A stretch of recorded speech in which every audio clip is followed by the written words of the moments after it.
Hey yo, j'espère que vous allez bien, on se retrouve aujourd'hui pour une nouvelle vidéo. Une nouvelle vidéo où je vais revenir sur le reportage de Energy 12 sur la K-pop. Je sais que c'était un concept que je faisais beaucoup avant sur ma chaîne et que j'adorais faire. Et là, je pense que c'est l'occasion d'en refaire un grand parce que ce reportage est assez long. Et il a eu beaucoup de retours négatifs comme positifs. Alors, je pense qu'il est temps que je puisse donner mon avis là-dessus. Donc c'est parti. Avant de commencer, je voulais parler de la vidéo qu'a fait BJ K-pop sur le reportage où il parlait en fait des retours négatifs qu'il a pu avoir sur le reportage. Il disait qu'en fait, du coup, le reportage était destiné à un public qui ne connaît pas la K-pop et du coup, les gens qui ont trouvé que ça parlait trop de BTS ou trop de Blackpink, eh bien, c'était pas destiné à un public qui soit fan de K-pop et qu'il fallait le regarder avec un regard beaucoup plus distancé d'un fan de K-pop. Je sais pas si vous avez compris ce que je voulais dire, mais je pense que vous avez compris. Donc, je vais le regarder avec un avis assez lointain d'un fan de K-pop. Et deuxième chose, avant de commencer, je ne sais pas si je pourrais mettre les images comme je veux les mettre pour le reportage parce qu'il est possible que j'ai des restrictions de droit d'auteur par rapport aux images. Donc peut-être que vous aurez l'image et le son ou peut-être que le son. Je ne peux pas dire ce que vous aurez avant de pouvoir mettre ma vidéo en ligne sur ma chaîne. Kilomètres de la France, bienvenue en Corée du Sud. Un petit pays dont la surface est 5 fois inférieure à celle de l'Hexagone. Connu pour ses prouesses technologiques, sa gastronomie et ses traditions. Mais il y a quelques années, la Corée du Sud a vu naître un phénomène qui a conquis le monde entier. BTS, Blackpink ou encore Stray Kids, ces groupes sont les stars de la K-pop. On peut difficilement faire abstraction maintenant de la K-pop. Dans les albums les plus vendus de l'année dernière, il y a plus de la moitié des albums qui sont des albums de K-pop. Un genre musical qui bouscule les codes et un business qui pèse des milliards de dollars. Sincèrement, cette intro du reportage, je la trouve très bien. C'est assez simple, c'est accrocheur sans faire des choses très putaclic. Donc du coup, c'est intéressant et ça donne envie de voir la suite. Comment sont-ils repérés et formés? Ils sont formatés, ils sont formés pour être des robots en fait. Qui se cache derrière cette industrie? Traqués en permanence par les paparazzi, la réalité est parfois tout autre. Derrière la K-pop, il y a des scandales inimaginables. Quand on regarde l'idol, on se dit qu'il est parfait. Mais derrière l'idol se cachent des choses beaucoup plus sombres. Harcèlement, kidnapping, fans hystériques. Les fans peuvent mettre fin à la carrière d'un idol du jour au lendemain. Elle a offert un petit jus d'orange à un idol de K-pop. Et en réalité, en fait, dans ce jus d'orange-là, lorsqu'il l'a bu, c'était de la glu. Du coup, il a fini à l'hôpital. L'immense pression proportionnelle à leur succès a poussé certaines stars de K-pop à mettre fin à leur jour. Il est arrivé un jour où elle en avait marre et elle a mis fin à ses jours. Bon, finalement, j'avais pas vu qu'il y avait une deuxième partie de l'intro et là, effectivement, c'est plus, on va dire, putaclic. Et d'un autre côté, je pense que sur un reportage de plus d'une heure, c'est un peu normal de parler un peu des travers du coup de l'industrie. C'est un peu normal d'en parler, je pense. Même si, effectivement, comment c'est emmené, ça fait un peu, très sombre. Un dimanche matin dans un studio de banlieue parisienne.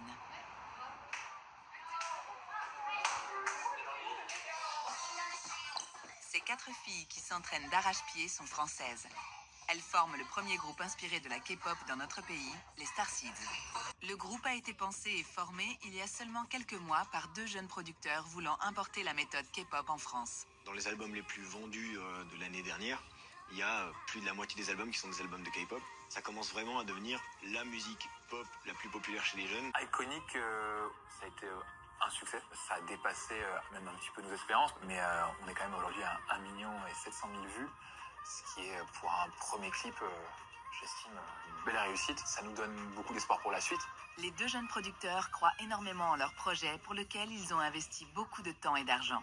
En vrai, pour commencer le reportage, je trouve qu'il commence bien. On parle de Starseeds, qui est un groupe en plus que j'adore. C'est un groupe qui est français. Le fait qu'on interviewe les producteurs et qu'ils parlent un peu de musique et un peu comment a été façonné le groupe, je trouve ça assez intéressant. Et quand on commence un reportage où on parle de musique et pas essentiellement de tout le reste un peu, on va dire, putaclic de l'industrie, je trouve que c'est plutôt pas mal.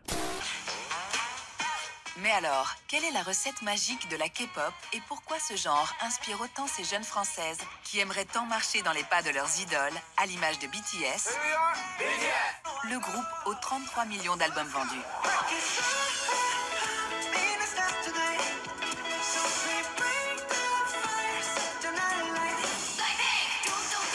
Et Blackpink,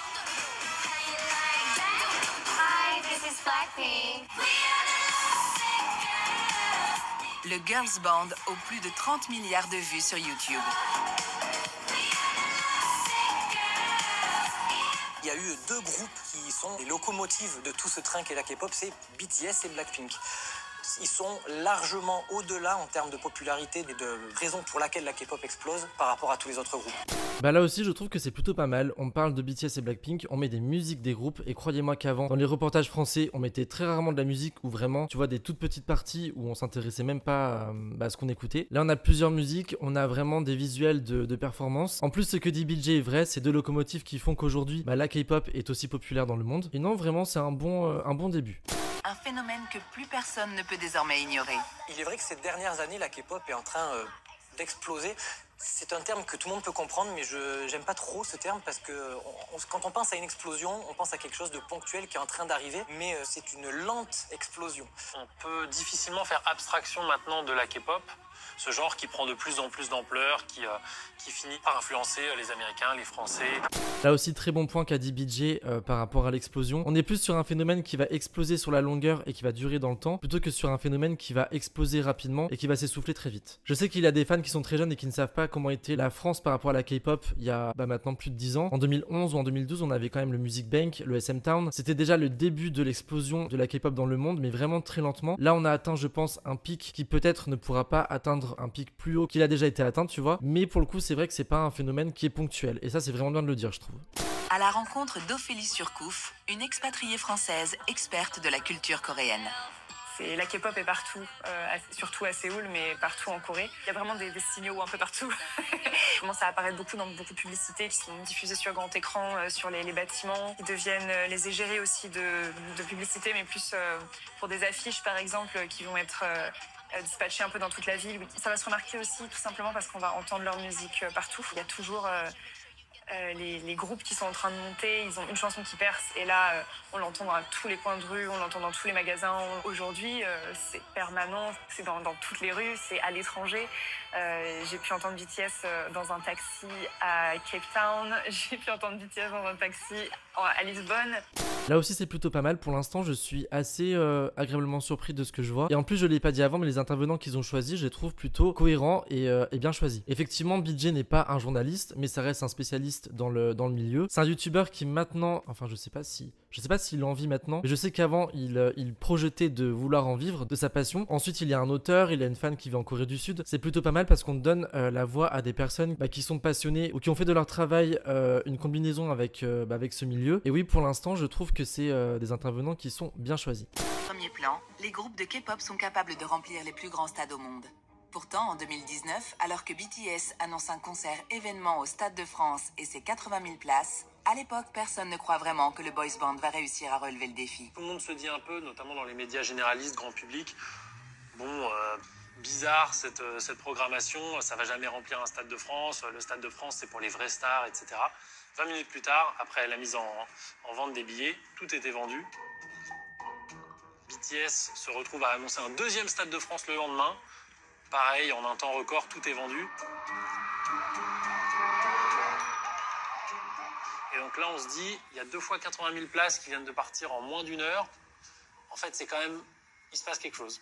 Donc moi, à ce moment-là, ça m'a aidé aussi à réaliser, depuis mon point de vue qui était un peu plus extérieur, qu'effectivement la K-pop était quelque chose d'énorme en fait. Alors là ce qu'il dit est 100% vrai, je me souviens très bien en 2019 quand BTS a annoncé son Stade de France, les médias français étaient vraiment, mais alors vraiment mauvais, que ce soit les articles de presse ou les reportages télévisés qui étaient faits à cette période, c'était vraiment, mais alors vraiment dans la caricature, on était vraiment dans une approche qui était vraiment mauvaise par rapport au phénomène. Les médias français étaient assez prétentieux par rapport à tout ça et étaient là en mode qu'est-ce que c'est que ce phénomène qui vient d'arriver, c'est pas de la musique, les fans c'est juste des jeunes hystériques et qui sincèrement ne s'intéressent même pas à la musique et plus au physique et au visuel des groupes ou des artistes. Et maintenant quand je vois comment les médias français se comportent par rapport à tout ça, où ils sont beaucoup plus dans la compréhension, et je pense aussi qu'il y a de l'argent à se faire là-dessus, donc bien évidemment s'il y a de l'argent, les journalistes sont beaucoup plus amenés à être plus professionnels sans doute par rapport à tout ça, et je trouve ça bien de l'avoir dit dans le reportage. Jisoo à Dior, Jisoo elle influence énormément pour Dior, et Dior ils sont très contents d'avoir Jisoo. Et ces gros VIP sont également devenus les cibles prioritaires pour les paparazzis du monde entier, qui ont dû rapidement s'adapter à cette nouvelle donne. Moi, quand j'ai commencé dans les stars en général, à filmer, à faire des vidéos, etc., je m'intéressais au début les stars américaines. Et donc moi, je voulais les filmer. Bon, je les ai croisés plusieurs fois, mais je partais aussi dans les défilés, voir les défilés de la Fashion Week, etc., mais je comprenais pas, je voyais beaucoup d'engouement, beaucoup de monde qui attendent des stars, et que finalement, ils attendent pas la star que moi j'attendais, vous voyez.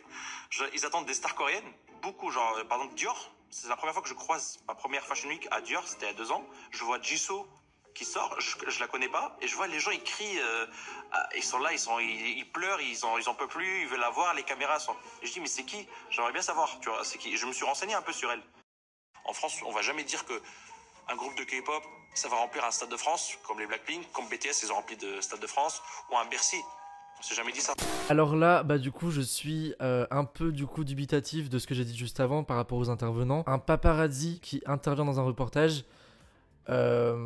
Après c'est vraiment mon point de vue personnel, mais pour moi un paparazzi c'est pas quelque chose qui est bien pour les artistes, pour les groupes, pour les personnalités publiques. C'est des gens qui volent leur vie privée pour se faire de l'argent. Alors certes, si les gens n'achetaient pas ou ne regardaient pas ce qu'on leur proposait, il y aurait pas toute l'industrie qui est derrière par rapport à tout ça. Mais pour moi un paparazzi n'a pas vraiment sa place dans un reportage là-dessus, en sachant qu'en plus ce qu'il dit est pas vraiment 100% vrai, en sachant qu'il y a 15 ans presque, en 2012 le Music Bank était à Bercy. Donc non, en fait si t'étais pas dans le milieu, effectivement t'étais pas au courant, mais déjà la K-pop commence à s'implanter doucement mais sûrement en France, en Europe et dans le monde. Et non, je suis un peu dubitatif sur le choix de l'intervenant pour le coup là. Les artistes K-pop sont également parmi les derniers à vendre des albums physiques par million. La Corée a plus 30% de vente de CD tous les ans, ce qui est génial, ce qui est énorme. Aujourd'hui, un artiste qui va être très connu en Corée, il va vendre généralement minimum 1 million de CD. En France, un artiste qui vend 1 million de CD, c'est hyper difficile de les atteindre. C'est quasiment plus jamais vu. Là aussi ce qu'il disait vrai, je trouve ça plutôt bien aussi d'en parler, parce que c'est vrai que le marché du CD dans la K-pop est encore assez puissant, parce que c'est vrai que les albums de K-pop ils sont faits aussi d'une manière où c'est pas juste un CD dans un boîtier, c'est vraiment, il y a un travail qui est fait par rapport au packaging, il y a des photocards, il y a des livrets, il y a des photoshoots, il y a plein de choses dedans qui fait que du coup ça te donne plus envie d'acheter un album physique que un album d'un artiste américain où t'as juste un boîtier, un livret, un CD et rien d'autre. Ils ont vraiment réussi à créer quelque chose d'assez unique aujourd'hui dans le marché du physique, et c'est bien je pense d'en parler, parce que c'est vrai que la K-pop ils vendent des millions et des millions d'albums physiques, alors que des artistes qui auparavant, je pense à des très grandes pointures comme Beyoncé par exemple, ne vendent plus autant d'albums physiques, parce que faut pas se leurrer non plus, les albums de K-pop qu'on achète, les CD on les utilise même pas en fait pour les écouter. Et du coup par rapport à une artiste comme Beyoncé par exemple, si on achète son album et qu'on n'écoute pas le CD, y a pas l'intérêt d'avoir son album physique. Je sais pas si vous avez compris ce que je voulais dire, mais vraiment je trouve que l'industrie qui a été faite par rapport aux albums physiques de K-pop est vraiment réussie, parce que le packaging et tout le reste fait que ça donne envie d'acheter, et c'est pour ça que les collections sont aussi présentes dans les fans de K-pop en termes d'albums physiques. Sur Energy, on s'est posé la question, est-ce qu'on passe de la K-pop, est-ce que le marché français va... comment ils vont réceptionner un peu ce nouveau style musical. Nous, on a rentré le premier titre des BTS sur Energy en 2019, et c'est à partir de ces années où on a commencé à goûter à la K-pop et on n'a jamais arrêté. Depuis, Energy a même créé une émission consacrée exclusivement à la K-pop. On écoute beaucoup nos auditeurs, et en fait je pense qu'à la demande générale on a été contraint de faire cette émission.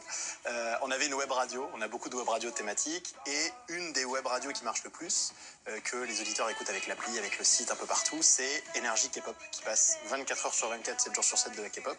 Et en fait en voyant les statistiques de cette web radio, on s'est dit mais il faut absolument créer un rendez-vous sur l'antenne, sur la radio, que tout le monde connaît. Et donc on a lancé il y a quelques mois 4 heures hebdomadaires, ça s'appelle la nuit de la K-pop Energy. Et c'est que de la K-pop pendant 4 heures.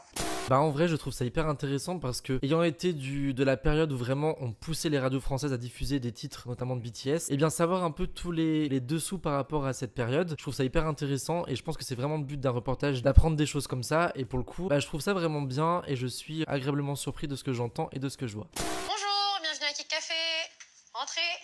Aujourd'hui, la France possède l'une des plus grandes communautés de fans au monde. Et devant un tel engouement, et pour faire de sa passion son business, Savannah a ouvert son propre café à Paris, consacré exclusivement à la K-pop. On est le premier concept store dédié à la K-pop en France. À chaque fois qu'il y a un concert de K-pop, on fait un événement autour du concert. Et à chaque fois qu'on fait ce genre d'événement, on va avoir 1 heure de queue devant la boutique, parce qu'il y a des fans de partout de l'Europe qui viennent pour pouvoir profiter du lieu, rencontrer d'autres fans et partager un moment de convivialité avec d'autres fans de K-pop. Il y a beaucoup d'artistes de K-pop qui disent que Paris c'est la capitale de la K-pop. On est 1 million de fans en France de K-pop et 350 000 à Paris, donc c'est énorme. Et ensuite aussi Paris c'est le centre de l'Europe, donc quand ils font un concert ici, il y a les Espagnols, les Allemands, les Italiens, les Anglais qui vont venir ici pour pouvoir aussi participer au concert.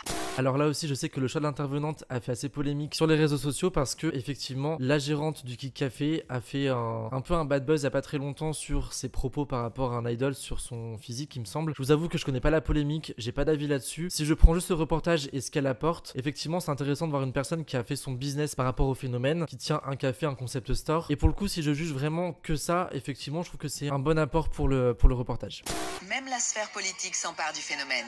Depuis 2 ans, dans le cadre des concerts visant à lever des fonds pour l'opération Pièce jaune, Brigitte Macron a négocié elle-même la venue de groupes très populaires en France, dont Stray Kids et Blackpink.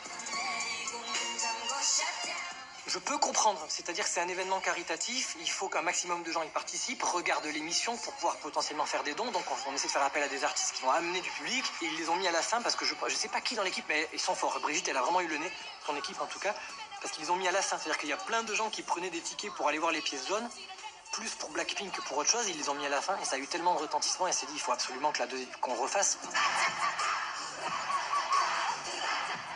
Moi, je trouve ça génial que Madame Brigitte Macron soit aussi fan de Blackpink, parce que je pense que ça montre que c'est une personne moderne et qui sait ce qui plaît aux jeunes. Ce qui était intéressant par rapport à cette opération Pièce jaune, c'est à quel point ils ont invité des artistes internationaux pour une opération aussi franco-française que les Pièces jaunes,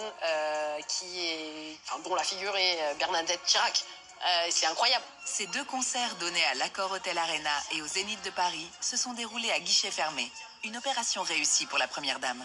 Là aussi c'était intéressant de parler des pièces jaunes parce que pour le coup c'est vrai que c'était une personne qui est vraiment extérieure à tout ce phénomène et que tu vois les Blackpink ou les Stray Kids performer sur France 2 et tu te dis mais comment ça se fait qu'on invite des personnes comme ça pour récolter des fonds pour une association. Et bien je trouve ça intéressant d'en parler là-dedans parce que pour le coup si c'est un reportage qui est pour les personnes qui ne connaissent pas tout ce phénomène, tu vois ça, tu comprends pourquoi il y a eu des choix qui ont été faits les mois derniers et c'est intéressant et c'est encore une fois un bon choix de thématique.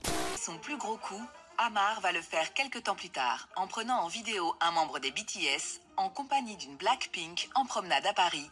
Une indiscrétion qui va littéralement retourner la toile et les fans. Jennie était en France et vie de BTS aussi. Ils ont été pris en photo par un paparazzi. Et après, j'ai gardé la vidéo de côté, je l'ai pas sortie, la vidéo. Je l'ai montré à mon collègue, le photographe, il m'a dit, mais je pense que t'as une dinguerie. Je pense que t'as quelque chose de gros. Et après, les fans, ils m'ont dit, t'as la vidéo du siècle. Il m'a dit, t'as la vidéo, même si c'est un peu flou, c'est pas grave. T'as la vidéo de l'année. Je poste la vidéo. Je fais, en général, dans les reels sur Insta, à l'époque, je faisais 2000 vues, 3000 vues. Et d'un coup, 1 heure après, partage, je commence à recevoir des messages. Partage. En 1 heure, sur 1 heure, c'est monté 4000, 10 000, 20 000. Ça, c'est monté 100 000 en 2 heures. Ça a affolé la toile.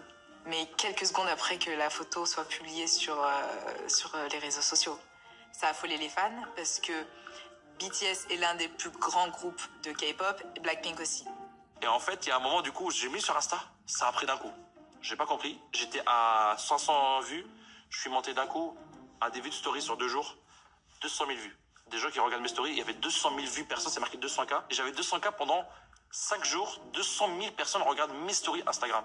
Alors tu vois là pour moi c'est vraiment le premier truc négatif que je vais dire sur le reportage. Sincèrement déjà le paparazzi quand il parle je m'en fous un peu de ce qu'il dit parce que ça m'intéresse pas de savoir comment lui fait son métier parce que son métier ne m'intéresse pas. Et je trouve ça c'est incohérent parce qu'en fait dans l'intro tu parles de la pression qui est exercée sur les idoles coréennes et d'un autre côté tu glorifies un petit peu je trouve dans le reportage le fait qu'un paparazzi ait volé des images d'un moment de vie privée entre 2 idoles coréennes. Et je trouve ça pas cohérent en fait que tu dises voilà il y a de la pression, les médias qui sont toujours derrière eux et d'un autre côté tu interviews quelqu'un qui est là en mode j'ai fait mon meilleur coup, j'ai fait un truc de malade alors qu'en fait c'est pas vraiment quelque chose de bien pour moi. Ouais ça fait un peu reportage de bas étage un peu je trouve. Et non en fait je trouve pas ça, je trouve que c'est pas un bon apport pour le reportage vraiment.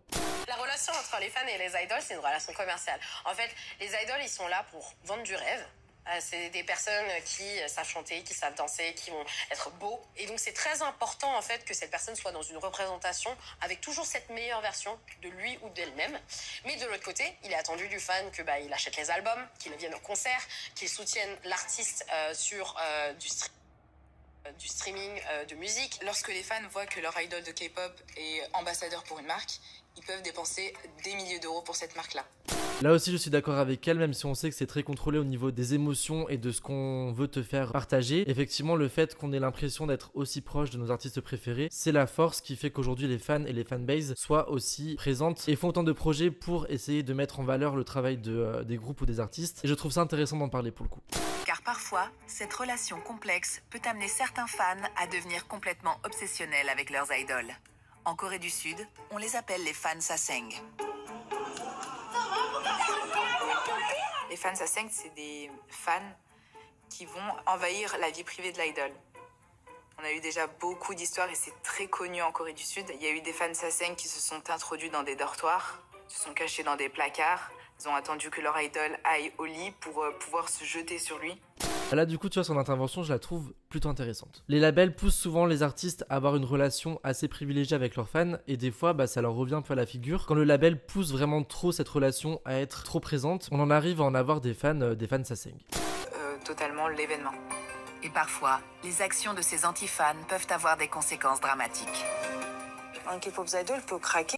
Alors là tu vois, je pense que c'est le truc le plus négatif peut-être que je pourrais dire du reportage. Le fait de mettre une image de Jonghyun pour parler des anti-fans, je trouve que c'est pas du tout, mais alors pas du tout adapté. La raison pour laquelle il a mis fin à ses jours n'a absolument rien à voir avec le harcèlement ou les actions d'anti-fans. On sait aujourd'hui qu'il souffrait de dépression et on soupçonne effectivement que le milieu dans lequel il a bercé a sans doute pas amélioré sa pathologie. Peut-être qu'il n'a pas eu de soutien par rapport à son label. Est-ce qu'il a été trop exploité et que les personnes qui ont travaillé avec lui n'ont pas assez pris au sérieux sa pathologie? Ça on ne le saura je pense jamais, mais ça n'a rien à voir avec le harcèlement ou avec les actions d'anti-fans. Là vraiment non, je trouve pas ça bien. Ces femmes qui prennent plaisir à partager leur passion ne voient forcément pas d'un bon œil les dérives dont nous venons de parler.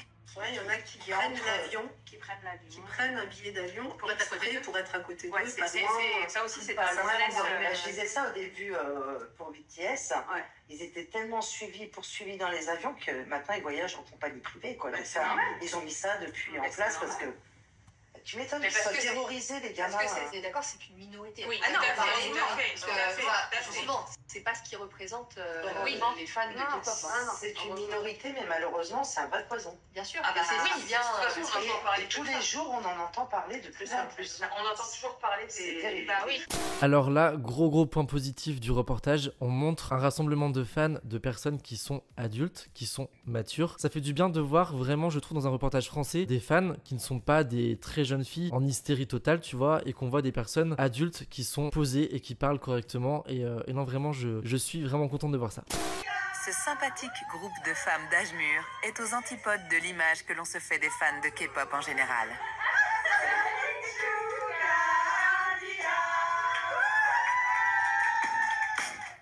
Ça va être plus effectivement des femmes et effectivement relativement jeunes, mais en réalité, il y a quand même des fans de tous les âges. Et par exemple, dans les fans de BTS, il y a les BTS Moms qui sont des mamans et qui sont fans de BTS et qui se rassemblent. Et c'est un très gros groupe. Il y a vraiment beaucoup de fans qui s'identifient comme ça. Il y a des personnes de plus de 60 ans qui sont fans de BTS. Il y a des personnes de 30 ans. Il y a des garçons et des hommes aussi de 40. Enfin, il y a vraiment une énorme diversité de fans. Et bah oui, effectivement, c'est à l'antipode de l'image qu'on peut avoir des fans de K-pop. À cause de qui? À cause des médias français et occidentaux qui ont diffusé cette image mauvaise des fans de K-pop. Et je suis désolé, c'est à cause de vous, c'est les personnes qui sont extérieures au milieu ont une image aussi mauvaise des fans de K-pop. Parce que le travail des médias a vraiment été pendant des années assez désastreux par rapport à tout ça. Là aussi, je suis super content de voir qu'on parle de l'âge des fans qui n'est pas tout le temps mineur ou très jeune. Et je trouve ça hyper intéressant d'en parler. Je pourrais juste rajouter quelque chose par rapport au fait qu'il y ait des fans de plus en plus âgés. Il y a aussi le fait que les groupes durent de plus en plus longtemps et que du coup les fans comme moi par exemple pour SHINee ou quand j'ai commencé à les écouter j'étais ado, aujourd'hui je les écoute toujours et je vais les voir en concert parce que j'ai grandi avec eux. C'est pareil pour plein de groupes, par exemple pour BTS qui ont atteint 10 ans de carrière. Effectivement les fans qui étaient jeunes avant vont devenir âgés et pour certains du coup si la relation qu'ils ont avec le groupe est toujours présente, ils vont continuer de les soutenir et les voir en concert. Et effectivement en fait c'est pour ça aussi que je trouve que c'est bien par rapport au groupe de K-pop, c'est que souvent les fans sont assez loyaux et vont soutenir leur groupe après beaucoup d'années de fan attitude on va dire. Selon la présidente du fan club BTS Family, ce n'est pas parce qu'on aime la K-pop qu'on est forcément une fan hystérique. Quand il s'agit de fans de foot, ça dérange pas. En fait, qu'on puisse être fan de tel club ou de tel club, je vais pas les citer, de hurler comme des fous lors des matchs ou devant sa télé, hein, puisque c'est ce qu'ils font, les gens qui ne sont pas dans les stades. Alors que tout de suite, quand il s'agit de K-pop, on nous traite souvent de pré-ados hystériques et décérébrés. Dans les concerts, par exemple à Las Vegas, la plupart des gens qui étaient, on n'a pas vu énormément d'ados et encore moins de pré-ados. La plupart des gens qui y sont des gens qui déjà ont du travail. Oh là là, je vous jure, cette femme, ce qu'elle vient de dire, mais j'adore cette femme en vrai. Tout ce qu'elle dit est 100% vrai, je partage son avis à 100%, mais vraiment, tout ce qu'elle dit, je suis trop d'accord avec elle. Et c'est super intéressant de le dire, et vraiment, gros point positif, et merci à cette personne d'avoir dit ça. Pour comprendre cette industrie, il faut avoir en tête que la K-pop est avant tout un business. Un groupe de K-pop, c'est un produit qu'on va vendre pendant plusieurs années. Et dès qu'on va voir que le produit commence à décliner, on va le retirer. Et on va vous proposer un autre produit. Donc un nouveau groupe de K-pop, plus jeune, plus beau, plus talentueux. Alors là, pour le coup, je suis pas du tout d'accord avec ce qu'elle dit. On ne peut pas dire que T-by-T est plus talentueux qu'un BTS, je suis pas d'accord. Et je ne trouve pas qu'un label, quand il lance un nouveau groupe, va le promouvoir en disant « Attention, mon nouveau groupe est plus talentueux que l'ancien, tu vois ». Ce système de formation des idoles laisse beaucoup de jeunes sur le carreau. Des échecs qui peuvent avoir des conséquences dramatiques. Dans le milieu de la K-pop, il y a beaucoup de suicides. Il y a beaucoup de stagiaires qui ont mis fin à leur jour parce que pour eux, ça a été un échec de ne pas avoir été pris pour les débuts du prochain groupe de l'agence. Il y a par exemple une jeune stagiaire qui s'appelle Sojin qui voulait débuter dans un groupe qui s'appelle Kara chez DSP Media. Elle s'est entraînée pendant des années et après avoir fait débuter le groupe, eh bien, elle n'a pas été choisie et du coup, elle a mis fin à ses jours. Elle avait 21 ans. Et après 21 ans, c'est vraiment très difficile de devenir idol. En moyenne, on préfère prendre des jeunes de 15 ans, de les former jusqu'à leurs 18, 19 ans, 20 ans, et les faire débuter. Mais là, pour elle, c'était trop tard. Elle le savait et du coup, elle avait plus envie de vivre et elle a mis fin à ses jours. Là, ce qui est dit est vrai, effectivement, il y a vraiment un problème de société coréenne par rapport à ça. Pas uniquement par rapport à la K-pop, hein, par rapport tout au système de scolarité, toute la pression qu'on met aux jeunes pour qu'ils réussissent. Alors effectivement, si tu réussis, c'est bien parce que t'as atteint le but de ce que tu avais entrepris de faire. Mais par contre, tu auras peut-être des séquelles par rapport à tout ce que tu as pu vivre. Et malheureusement, si tu ne réussis pas, et bien là, effectivement, tu as mis tellement de temps et de rigueur et de travail par rapport à ce que tu voulais faire. Et effectivement, si tu n'arrives pas à ton but, les séquelles, elles sont énormes. Et effectivement, il y a un gros problème de prise en charge psychologique en Corée du Sud. Et il y a un problème aussi de pression qu'on met aux jeunes sur la réussite dans le monde du travail en fait. Néanmoins, il semblerait que tous ces suicides dans le monde de la K-pop soient à mettre en perspective. C'est pas un problème relatif à la K-pop. À mon avis, c'est un problème dû. Alors, est-ce que je vais dire à l'Asie? On va dire à la Corée. C'est-à-dire que le taux de suicide dans ces pays-là est très fort de toute façon. Il y a 22 suicides pour 100 000 personnes. En France, on est à 9 suicides pour 100 000 personnes. C'est juste un chiffre qui est juste basique. Si on comprend ça dès le départ, que le suicide en Corée est plus fréquent qu'en France, on a déjà une autre vision de la chose. Je pense qu'il faut vraiment prendre du recul sur notre vision très française, très ethnocentrée de nous, on est mieux parce que forcément, notre artiste a moins de pression. Les suicides ne sont pas à cause de la K-pop. C'est la société coréenne qui est comme ça, qui est très stricte, il y a beaucoup de pression. Un échec, pour eux, c'est la honte. Vaut mieux ne plus être sur Terre que d'affronter le regard des autres Coréens ou de leur famille face à cet échec-là, quoi. Bon là, BJ vient juste de dire ce que j'ai dit juste avant, effectivement. C'est bien de l'avoir mis dans le reportage pour vraiment nuancer tout ce côté sombre qu'on vient de présenter juste avant. Et c'est un bon rapport équilibré, je trouve. Mis en place autour des stars de la pop américaine. Mais donc oui, forcément, ça génère beaucoup d'argent. L'attrait de la K-pop amène un intérêt pour le pays et il y a des gens qui veulent découvrir le pays parce qu'en fait, peut-être ils vont rencontrer l'endroit où il y a les clips qui se font, où les BTS vont boire un café, etc. Ça attire le regard des gens qui s'intéressent au pays. Les gens ne savaient pas où forcément le mettre sur une carte, moi le premier avant. La K-pop est donc l'un des moteurs de l'économie coréenne. Et lorsque BTS avait annoncé qu'ils devaient faire une pause dans leur carrière à cause du service militaire obligatoire, c'est tout un pays qui a tremblé. La bourse avait chuté. Et c'est que BTS. Alors imaginez tous les autres artistes. Si un jour, les autres artistes de K-pop, même 2 ou 3 groupes, les majeurs, disaient qu'ils faisaient une pause, je pense que ça aura un effet comme ça. Et je crois qu'à BTS seul, il représente un pourcentage important de l'économie coréenne. Un groupe seul. Donc c'est pour ça que quand ils sont partis à l'armée, ils craignaient la chute totale. Là je trouve l'orientation du reportage sur le soft power coréen, je trouve intéressant, c'est bien emmené, c'est bien expliqué, non c'est bien, c'est très bien. Un coffret collector en France, c'est l'équivalent d'un coffret collector en France. Il va y avoir le CD, une petite carte, il va y avoir un petit fascicule avec des photos de l'artiste, souvent des stickers ou même des fois des porte-clés.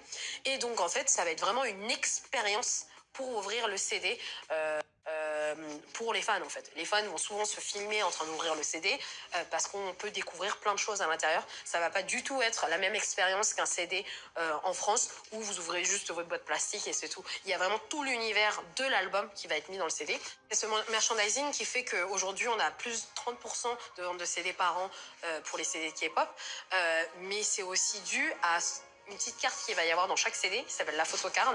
Ce que je disais au début du reportage par rapport aux albums de K-pop, et ben là on en explique un peu plus sur vraiment le côté physique de l'album. C'est hyper intéressant, c'est bien emmené et non c'est très bien en vrai, hein. C'est comme le soft power juste avant, c'est bien expliqué, c'est bien emmené et j'aime beaucoup ce que je vois. Impulsif, t'as pris dans le magasin, t'es là, je veux ça, ok, j'ai combien, j'ai assez, ok, on peut acheter. Acheter de nouvelles photocards, un moment toujours spécial pour un fan. On a des mini rituels, en fait on aime bien prendre des photocards du merch de notre membre préféré et faire des invocations. Enfin, ça marche. On frotte un peu pour que ça nous porte chance. Voilà. Alors, leur invocation leur portera-t-elle chance cette fois-ci?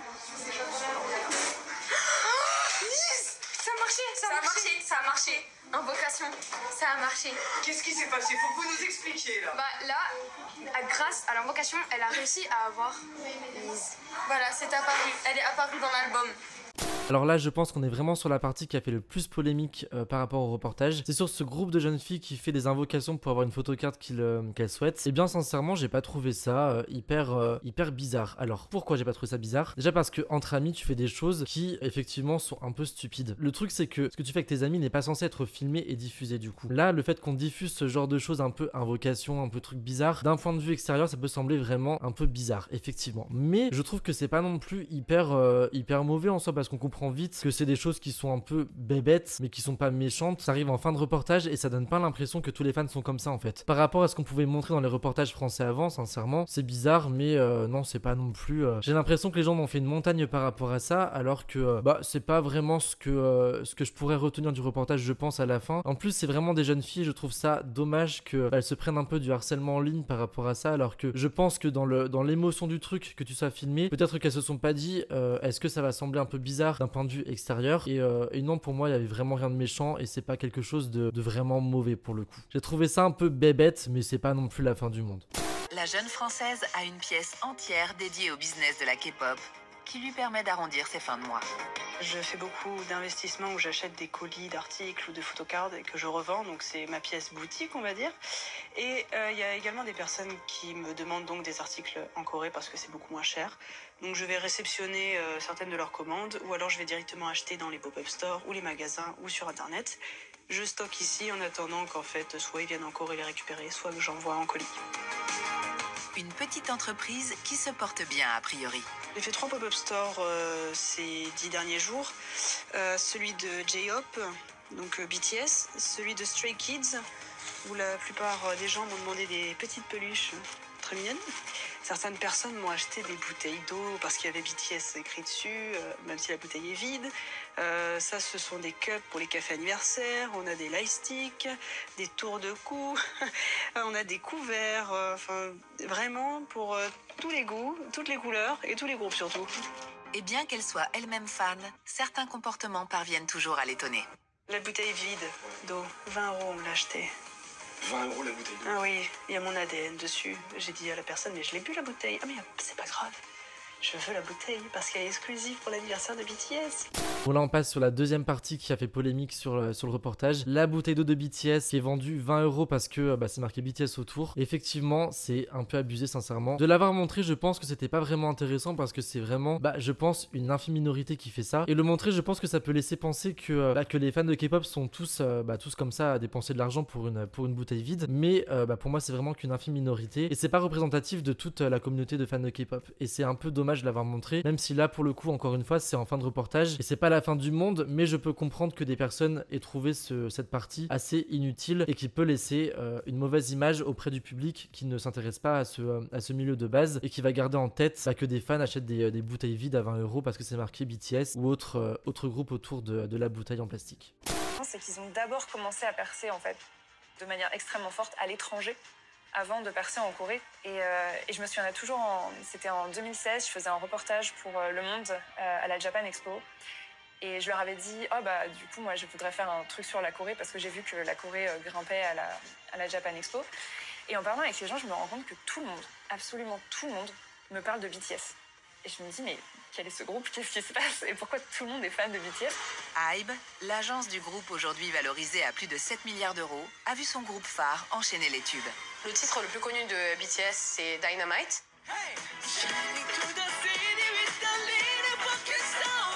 Après, il va y avoir Permission to Dance.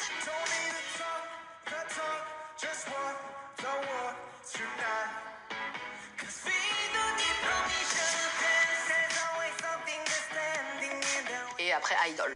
Les 10 dernières minutes se concentrent principalement sur BTS et son histoire, également de l'essor de la K-pop dans le monde. C'est plutôt bien expliqué, je trouve que l'intervention des intervenants sont plutôt bonnes. Ça montre une assez bonne image du groupe et de la K-pop en général, et je trouve que non, c'est bien construit, c'est bien intéressant. Du coup, le bilan du reportage pour moi, qu'est-ce que je pourrais en dire? J'ai été à 80% assez content de ce que j'ai vu. Pourquoi? Parce que pour moi, qui ai grandi avec les reportages français d'avant, qui étaient désastreux pour la plupart, de voir un reportage qui était plutôt bien construit avec des intervenants qui sont pour le coup soit des spécialistes, soit des personnes qui sont passionnées ou qui ont un business par rapport à ça, je trouve ça assez intéressant parce que pour le coup ça change d'un journaliste qui est plutôt axé musique globale, qui ne va pas être intéressé à 100% par la K-pop et qui du coup va sans doute dire des choses qui sont pas 100% vraies parce qu'il n'a pas eu le temps ni du coup l'envie de s'intéresser à 100% sur le sujet. Là on a des intervenants qui sont vraiment dans le milieu et qui ont dit des choses qui sont pour le coup assez intéressantes, qui sont vraies. On a eu des propos qui sont négatifs sur la K-pop mais qui sont vrais et qui sont par la suite nuancés, et ça c'est vraiment bien parce que du coup quand tu es quelqu'un qui ne s'intéresse pas au milieu, tu entends des choses qui sont nuancées, du coup ton avis va être beaucoup moins mauvais ou trop positif par rapport à la K-pop. Alors oui, je comprends qu'il y ait des parties qui soient plus mauvaises que d'autres, mais c'est un reportage de pratiquement 1h30. Quand tu prends les parties qui sont les moins appréciées par rapport à tout ce que tu as vu avant, effectivement c'est pas non plus énorme, et par rapport à ce qu'on a eu précédemment comme reportage, sincèrement ça va, il y a eu du progrès, tu vois. Franchement moi je suis plutôt positif de ce que j'ai vu parce que je vois le progrès qu'il a été fait dans les reportages de K-pop en France, et non vraiment c'est plutôt un bon reportage. Cette vidéo est terminée, j'espère qu'elle vous aura plu. Dites-moi en commentaire ce que vous avez pensé du reportage. Est-ce que vous avez été déçu? Est-ce que vous avez été plutôt positif par rapport à tout ce qui a été montré? Et on se retrouve la semaine prochaine pour une nouvelle vidéo.